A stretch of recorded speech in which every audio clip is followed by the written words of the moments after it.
అందరికీ నమస్కారం.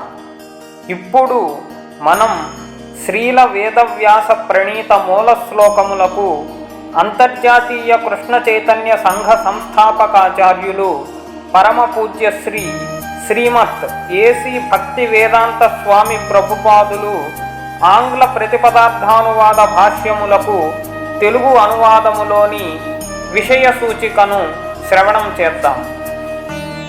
తృతీయాధ్యాయము కర్మయోగము. ఈ భౌతిక జగత్తున ప్రతి ఒక్కరూ ఏదియో ఒక కర్మయందు నెలకొనవలసి ఉండును.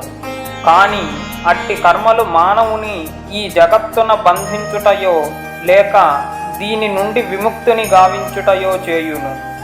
భగవానుని ప్రీత్యర్థమై నిస్వార్థముగా కర్మ నొనరించుట ద్వారా మానవుడు కర్మ సిద్ధాంతము నుండి ముక్తిని పొందగలడు మరియు ఆత్మ పరమాత్మలను కూర్చిన దివ్య జ్ఞానమును పొందగలుగును.